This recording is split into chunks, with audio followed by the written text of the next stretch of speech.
Welcome, everybody. I'm Laura DeFranco, the CEO of Brave Healer Productions, where we have a mission to change the world one brave word at a time.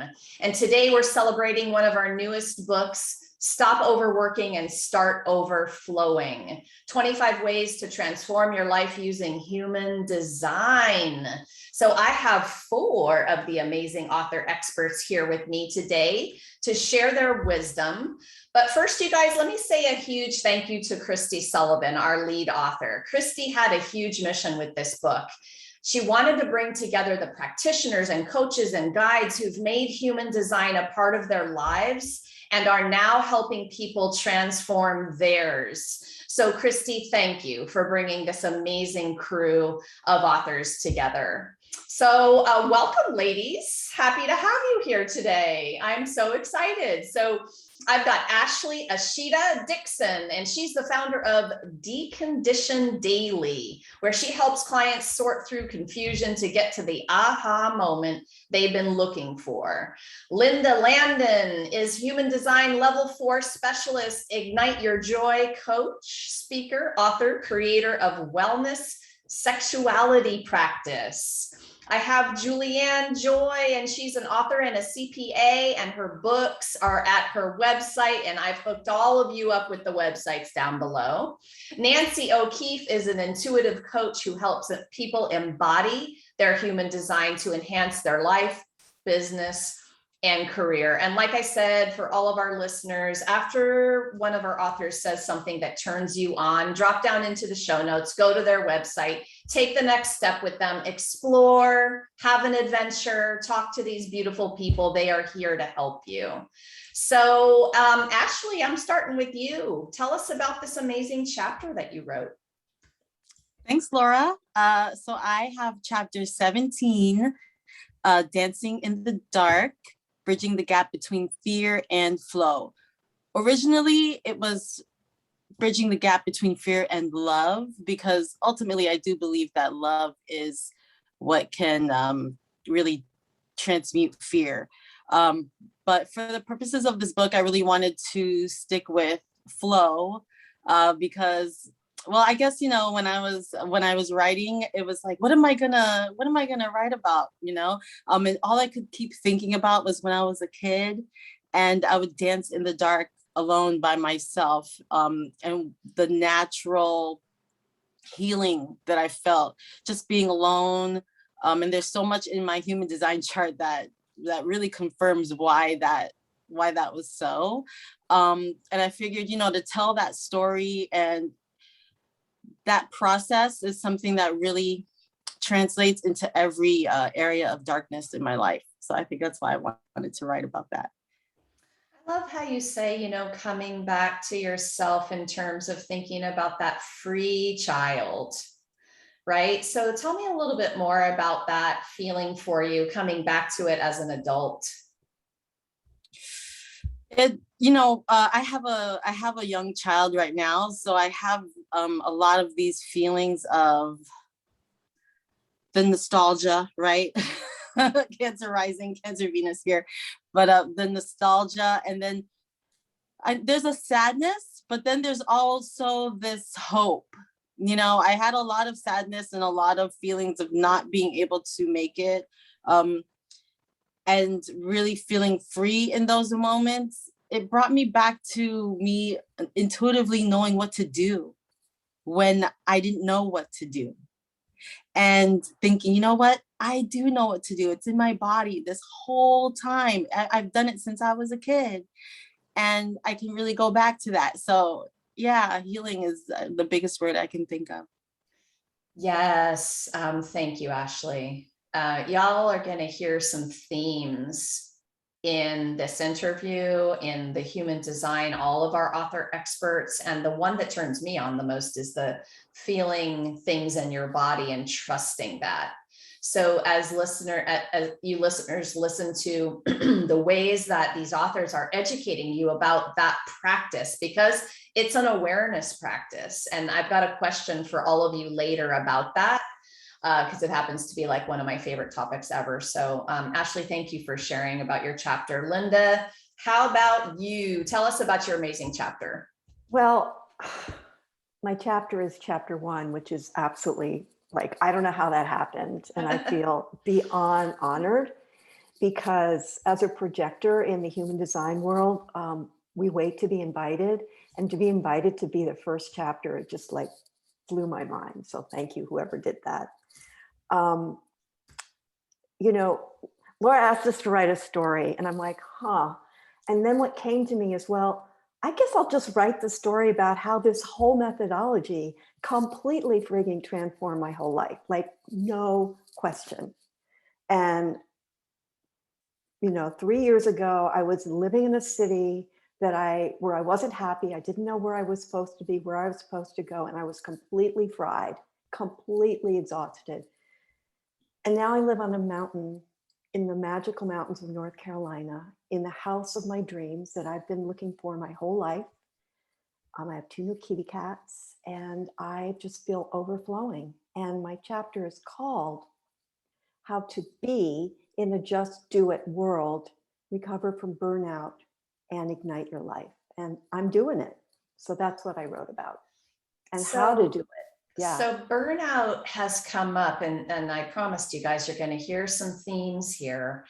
And gosh, Linda, why does it take hitting that stage for us to wake up? Tell me more about that in terms of your personal experience. Well, in my personal experience, and also as my personal experience, you know, and all of you, when you read the book, will learn about these different elements. But in my personal experience, I'm in a world where the MO is do it, just, you know, Nike, do it, think it, do it, and just take action. And that works for a lot of people, but for people like me, which we're called open sacral beings, projectors, manifestors, we can't do that. So when we try to act like everybody else, we burn out. And burnout can be really subtle. It can just be like low energy, it can be lethargia, it can be a little bit of depression. And for me, because I'm a body-based kind of person, it developed into all kinds of illnesses, which escalated into autoimmune situations. And then I just got really, really sick.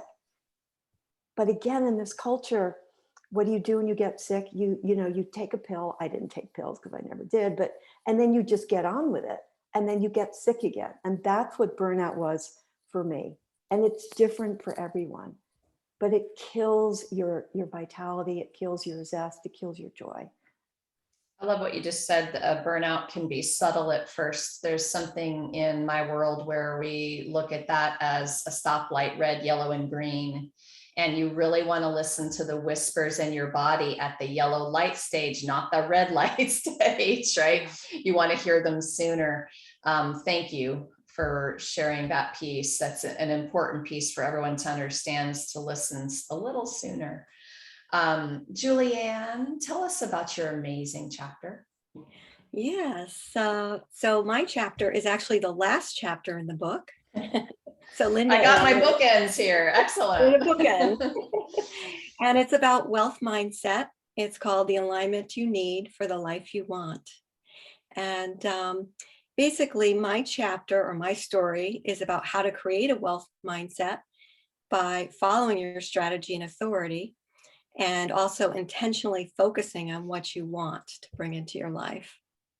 And so for me, the biggest takeaway that I've learned through this beautiful human design roadmap, I call it, is that for me, I need to follow my emotions. That's my GPS. And when I follow, I call it my joy filter, right? So I filter every decision through my joy filter. And then I decide if that's for me or not for me. And getting into alignment is more about deconditioning from all the things that we've, been conditioned in our lives from society, family, as we were growing up, and reprogramming old patterns of self-sabotage, and also releasing limiting beliefs that make us feel like a victim. And for me, the biggest thing is about setting boundaries and learning to say no, that I don't have to do everything that I'm asked to do. It's really important just to set boundaries. Yes. Oh my gosh, the boundaries. So mine is called the joyometer. Oh, I love it. That's what I call mine. I have this meter, right? And I have to measure things with my joyometer. I love that. So let's just talk about boundaries for one more minute. That's so important, yet it feels to me like I've spent a lifetime trying to figure out what that means and how to do it. Tell me something more about that. Yeah, so I'll give you an example that's actually in the book. Part of my story is as a CPA, I get asked to go to a lot of different events, and there's certain events that I just don't feel joyful about. It even drains my energy just to think about going, not even mentioning going. But so I learned that, hey, I don't need to go to every event. And not only is it good for me not to go, because I'm not going to get any new clients if I'm not in my joy, if it's not joyful for me. So I now pick and choose events that pass through my joy filter. Awesome. You're catching me on the tail end of an event this week, today with this recording. And we had so much fun, and it was everyone around me was saying, wow, okay, if I go to a business conference, it's going to be like this, because and you just helped me click something. When you're in that joy, then you will attract everybody you're meant to attract. But if you go with this little bit of dread or this little bit of minor tightness, then right? No, thank you. Thank you for that, Julianne. You're welcome. So Nancy, tell us about your amazing chapter. Well, thank you for having me here, Laura. It's great to be with everybody. I wrote chapter 23, which I called Work Wounds, because in my opinion, there's no greater place where conditioning occurs than on the job. And most of us have to work. We spend a great deal of our day there. The time that we spend there is time with, during our daylight hours, it's about as much time as we spend sleeping in the evening. So it's a very important part of our day. And we have to realize that in order to succeed, there is a, quote, formula for success. In human design, we learn that each and every one of us is an individual, and cookie cutter methodologies simply don't work. So in the world of work, we have to fit into a mold to be successful. We have to do certain things, talk a certain way. We have to wear certain clothes. There's so much expected of us to fit in, and we do it because it's the only way to get ahead. So I'm on a mission to help people undo all of that and to realize who they are as an individual. And there's a lot of gifts and talents in that. And once you discover those, it's to your employer's benefit, not only to your own benefit, to explore those and utilize those, because that's the juicy stuff about us. That's what gives us the ability to do some things that perhaps others can't. So getting back to who you truly are on the job and helping to align that with where you work is just such an important part. Oh my gosh, yes. So employers listening, listen up. Because if you can bring your employees into that joy state, they're going to be way more productive, and on and on. Tell me more about that piece, Nancy. Well, not only are they going to be way more productive, but they're going to actually enjoy coming to work. They're not going to be looking for jobs elsewhere. Your retention rates are going to be better as an employer rather. You aren't going to have to go out to what's now a very shrinking labor pool to try and find new hires. Treat the people that you have right, help them explore who they truly are, utilize who they are, and help them be the best version of themselves by following along with their human design. So I'm very excited to try and bring human design into the corporate world and to help women and all people really unmask who they've been told they have to be so they can really contribute what they're here to contribute according to their human design. I'm loving hearing all these little nuggets from you all. Thank you so much. And I'm going to say a big thank you, not only for saying yes to this project, but for stepping up and sharing your stories that were vulnerable. You all did that brilliantly, and you're letting the readers in on those personal moments of your lives. It takes something to do that. So thank you for your courage in the way that you're sharing those words. It really does matter. I loved reading your chapters. So this next question is coming around to all of you. Linda, I'm going to start with you for this one. In this book, it's very clear that human design was a transformational tool for every single author, like mind-blowing levels of it, right? It's so cool. So tell me about the biggest aha you had when you learned about your own human design. Okay, actually, I was like, I hate those questions, but I actually have an answer for that. Fantastic. Because I remember I actually learned about human design through Robin Wynn, who's another one of our authors, who turned me on to Karen Curry Parker, who was my teacher for years, and as well as Robin. And when I found out I was a projector, I was just, I mean, it was the moment I ran the chart and I saw that and I did a little reading. I was absolutely shocked, like beyond shocked. Like I thought this whole system was BS. I thought I wanted to toss it out the window. It was wrong, wrong, wrong. Because what it was telling me was that the way I'd been living my life for 50 something years was off, and it was killing me. And the truth was, it was. I kept doing everything right, following all the, directions of the best marketing coaches, gurus, you name it, for my business, my life. And I kept hitting a certain level and then I would just fall off. I would lose it. So it was the moment that I discovered that projectors are supposed to wait to be recognized, keep their mouth shut, wait to be recognized, called out, and invited. That was a game changer. And I didn't want to do it. It took me years. It took me years to finally surrender. And it works. Y'all are listening to Linda's story. I'm sure you're realizing, like, imagine living your entire life in a particular way. And then one day waking up to the fact that it can be really, really, really different. And then, right. So I want to ask you one more question about that, Linda, because I know that everyone resonates with this. How do you then move forward without massive regret of all the things you didn't do for 50 some odd years?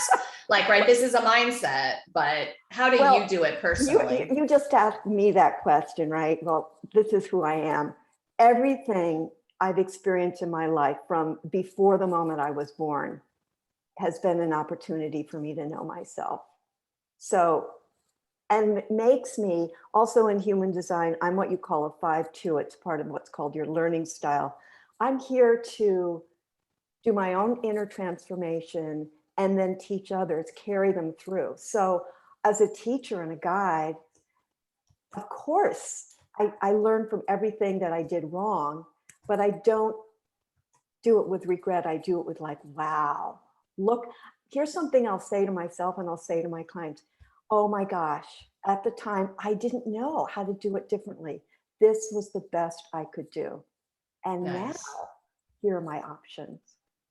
Really nice. And this is a cultivated mindset and practice. I'm talking to our listeners right now. And so, these ladies are experts and here to kind of help you along that journey. They've been practicing. They have been mastering these skills, and it's a journey. But I know for sure y'all are here to help people really just have those amazing moments. Julianne, tell me about an aha for you in terms of learning your own human design. What was one of the best moments for you? I think for me, the biggest aha was understanding where I had undefined centers, which for me is the root center. And during tax season, I would work and work and work, and I couldn't stop because the work's not done and my to-do list is just getting longer and longer. And once I realized that I had the open root or the undefined root, I realized that I take on everyone else's pressure too, and then I amplify it. So it's really important for me to practice self-care. And that's the solution for me, is just the work will be there tomorrow, practice self-care. And then by doing that, I'm reflecting that back to everyone else and they get to benefit from it as well. So are you remembering a moment when that happened and the shift inside of you? Give me a personal example. Okay. During tax season, I work very long hours, very long days. And so I've started to take a walk at 3 o'clock every day, which is like the halfway point of my day, believe it or not. And so as soon as I walk towards the door, my body is ecstatic because she knows I'm taking her for a walk. And as soon as I hit the sidewalk, it's just, I can breathe, I can just calm down, and it's wonderful. I love that. I've been thinking a lot about this for similar reasons. It's hard to break your work focus. However, to re-nourish yourself gives you so much more energy for the second half of your day or whatever, whatever you guys are doing. So I'm going to back Julianne up by saying, yes, go for the walk. It's going to help you. It's going to help you feel better. Oh my goodness. Yes. Nancy, what was an aha for you in terms of learning your own human design? It was really eye-opening for me. I've always been different. I knew I was different. I know things, I see things. Sometimes I thought I was crazy actually as a kid because I would hear voices and I could never share that with anyone because, in the 50s, it was, you just didn't talk about that stuff. We weren't enlightened yet. When I learned about my human design, I realized I have an incredible amount of defined areas in the knowing circuit. I do just know things. I am highly intuitive. I am psychic. I am actually a medium. That has nothing to do with the work I do or have ever done, but it was so validating to me to realize, yes, I'm not crazy. This is who I am, and it's okay to be that way. So now I readily share that. I do, some work around energy healing with it, and I use intuition in my coaching all the time. I have the ability to just kind of see how things need to roll out. And I never realized that everybody else didn't have that ability, and it was really a talent. So really getting the validation for things you already know about yourself, but are hiding because they're not necessarily accepted, or you're, fearful about speaking of it. But that is the real, eye opener for me, is just realizing I am who I thought I was, and it feels good to be me. Yes. So if you guys see me looking down, it's because I'm writing, this is who I am, and it's okay to be me, right? And that's such a big moment for people. And it was a theme in your chapters. So I just want it to land with the listeners, right? If we can bring you to the point of feeling that way, what freedom there is in that. Ashley, tell me about your aha. Let's see, for me, the aha moment was, yes, this is who I am. And me being sort of the rebel that I am inside was like, I'm so glad I didn't listen to certain people. I'm a 1-3 generator. I have 10 line 3s in my chart. So my life is a lot about having experiences and bumping into things and trial and error. And so, just it really helped me feel validated in that it was okay that I made all these quote unquote mistakes, that I never really felt like they were mistakes, because to me, I was like, oh, I'm just learning. And I realized why everyone looking from the outside might see it differently or perceive my life to be chaotic in some type of way, when I didn't ever internalize it that way. Only when other people would perceive it that way, I would feel that. So it's like, it just gave me a lot of validation. And also, after studying Kabbalah and Kabbalistic astrology for like 9 years, and then studying and becoming a certified yoga instructor and dabbling in the I Ching. After all of that, and then learning human design, I finally figured out how I could embody this stuff, because not every zodiac archetype is something that we embody in a significant way. And so I learned all of this stuff, but I constantly was like, how does it apply to me? How do I use this information? And human design was just the first time where I really felt like I could apply all of this knowledge in a very unique way that's going to work for me. And that's what I love to share with my friends and my clients and my family, that you don't have to settle for generalized advice. You can really get stuff that is just like when you go to a holistic doctor. You know, we're not just like, here's a general problem, here's a general solution. No, this is like tailored to you. I could tailor my life to me finally, after wanting to for so long. Oh, you guys hear that passion there, don't you? And I think that hits home for everybody wanting a customized approach, because down deep, they know they're not like anyone else. Y'all are hearing about charts and lines and centers and undefined and defined. And what the hell does this all mean? Like, I know you listeners need to understand what this is. So of course, when you have a reading and you understand the chart, and you'll know what I mean when you dive into this, right? You're going to be able to sort of take a next step with this knowledge. And all of these gals have ways you can explore. So down in the show notes, their websites are there. Again, take the next step and learn what they're talking about, right? See how it applies to you. And it's going to be really, really interesting to add this awareness, this particular kind of awareness to your game. And this has to do with the next question I'm going to ask all of you. Julianne, I'm going to start with you on this one. So I look at all tools as awareness tools that are helping me on the journey. Anything that helps us understand ourselves or the world around us can give us gifts, big ones, right? So talk to me about your own personal journey and practice of awareness.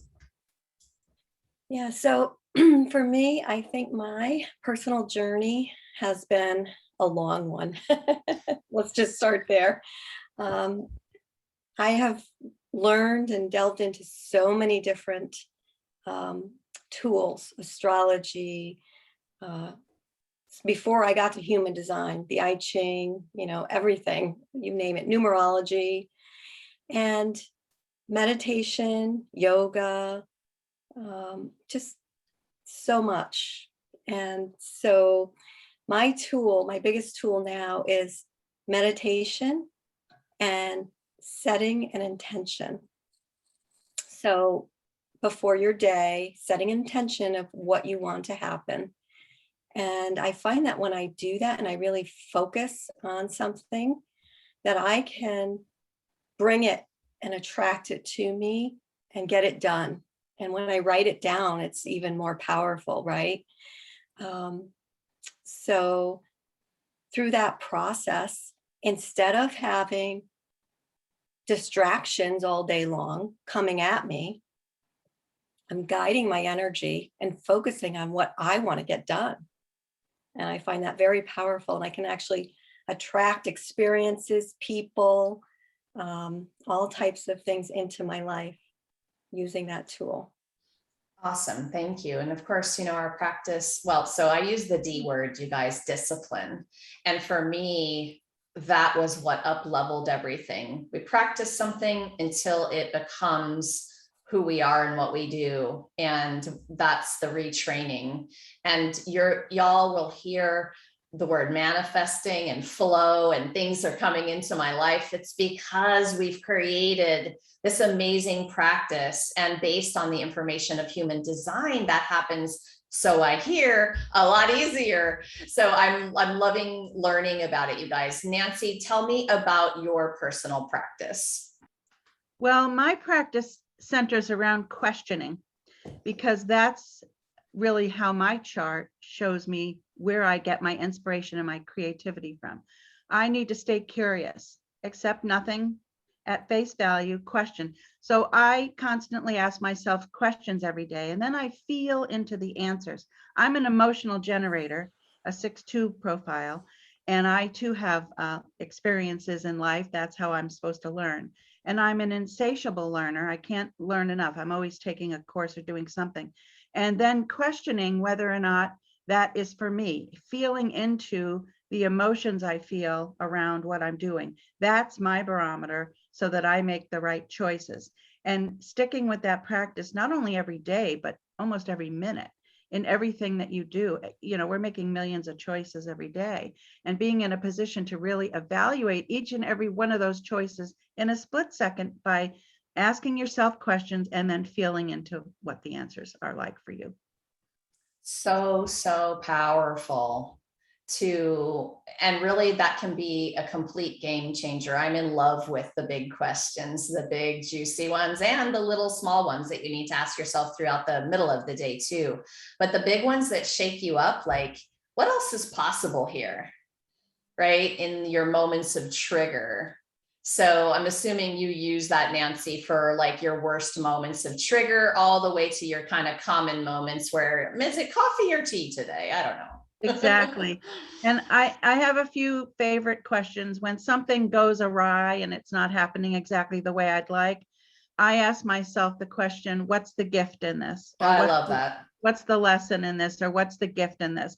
Because there are no coincidences in life. You know, everything that crosses your path for a reason. And if you can find the gift in even the most tumultuous situation, there's always a really good nugget in there for you if you look for it. For sure. Love that question.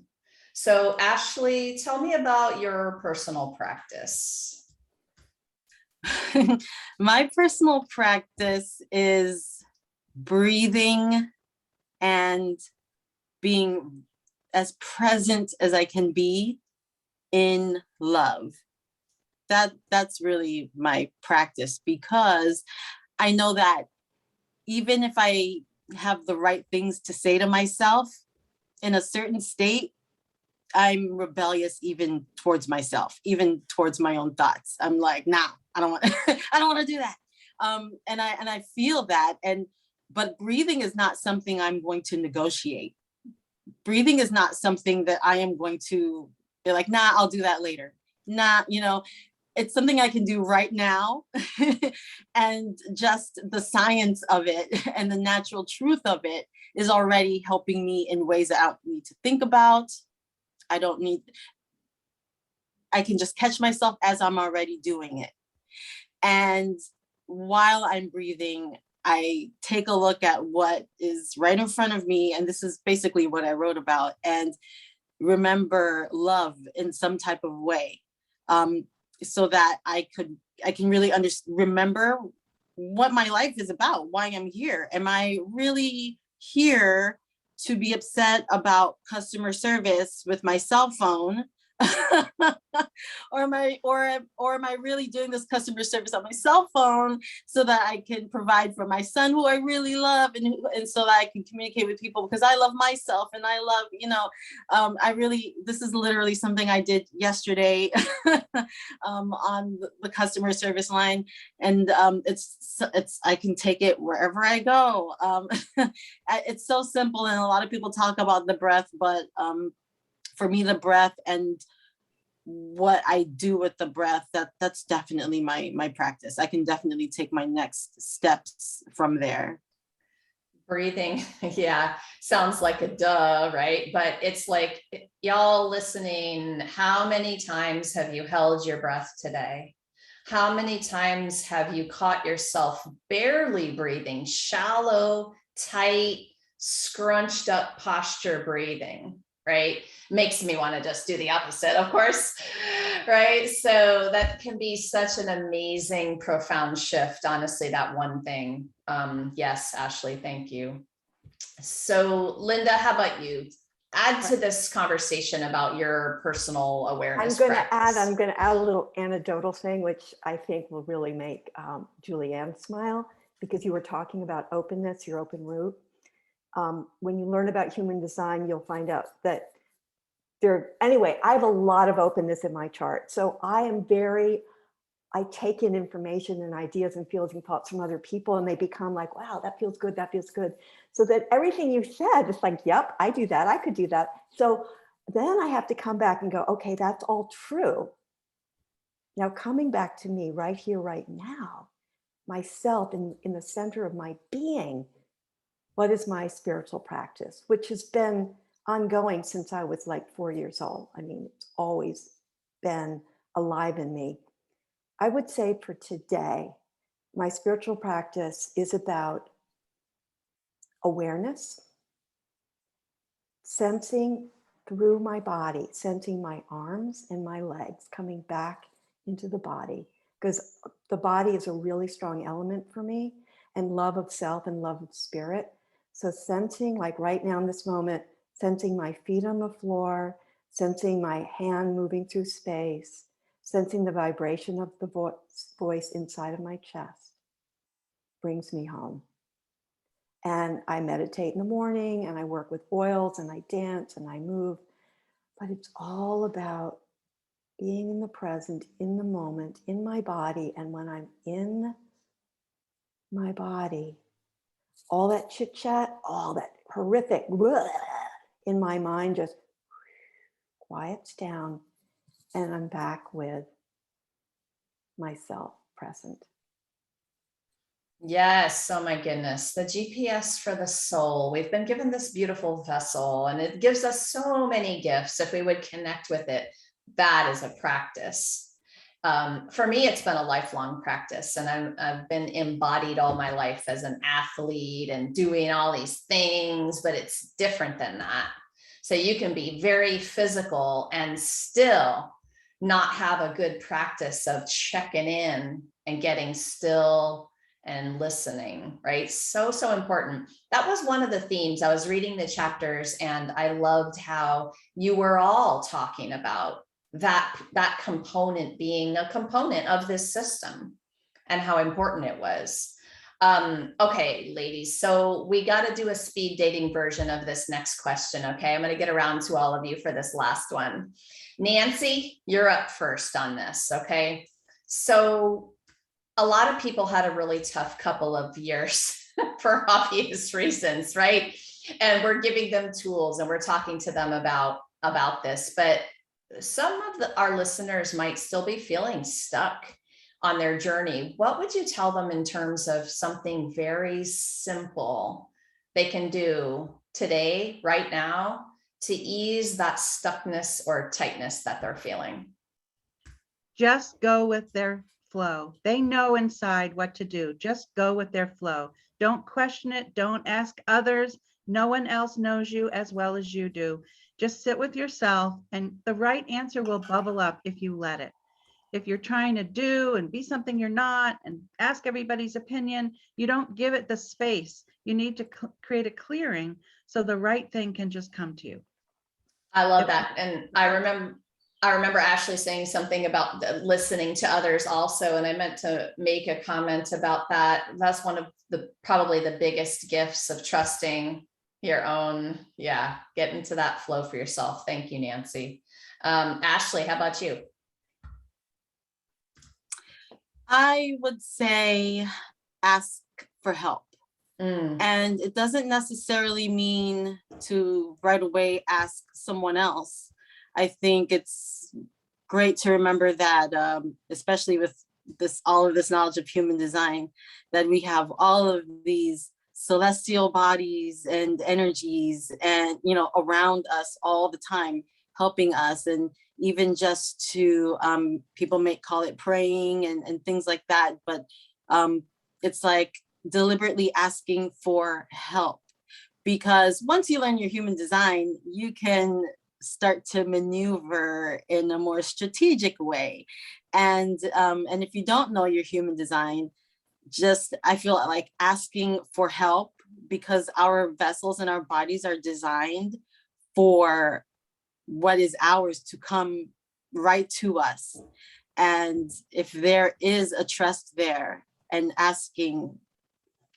just asking from within, even within, I feel like in addition to all of the great advice you're getting here today, that asking for help is I love that. vital.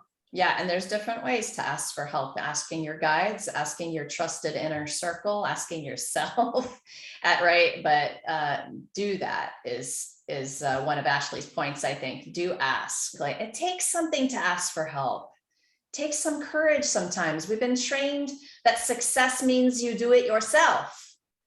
And so that's some deconditioning that needs to happen. Linda, how about you? What would you say to someone still feeling a little stuck? So if you haven't had help from your chart yet, which I hope will happen, I always say that, find something to be grateful for. First thing when I wake up in the morning, what am I grateful for? When I go to bed at night, what am I grateful for? We've been in hell, all of us globally, for over a year and a half, and it doesn't seem to end. Find something to be grateful for, no matter what. And, sense your arms and sense your legs and come home to yourself. Yes, thank you. Gratitude and some magical energy. I love that. Okay, Julianne, you're going to wrap us up today. What would you give someone? I would tell them to try to be more mindful. And one of the ways that I do that is I call it praying in color. So I get out my markers or my crayons, my colored pencils, whatever, and I just draw a picture, and it gets you present in the moment. And then you can just kind of observe your emotions and thoughts and what's coming up by doing that. Praying in color or by coloring. I love it. I haven't colored in a long time. I think I'm going to need to bring out my doodle pad. To all of you, thank you so much for what you do in the world and for being here today to share it with everyone. Y'all are amazing human beings, heart-centered, thoughtful, kind, wise, intelligent, and listeners, you're gonna want to go explore. So please make sure that's the first thing you do. Drop down, grab their websites, go check them out, understand what this whole chart thing means, right? It can be a little step on the journey of getting the information that you need. And I want you all to come and join us on October 19th at 10 a.m. because we're going to be celebrating with a live stream book launch party on the Brave Healer Productions Facebook page. Yay. All of our authors will be there to share more of their wisdom and celebrate this powerful book. And if you're listening after that date that I just mentioned, well, that means you got to get over to Amazon because the book is live and ready for you to purchase. Okay, so after the 19th of October. And lastly, everybody, today, remember, your words change the world when you're brave enough to share them. So what if that thing you're still a little afraid to share is exactly what someone needs to hear to change or even save their life? It's time to be brave. See you next time, everyone. Thank you, ladies. Thank you, Laura.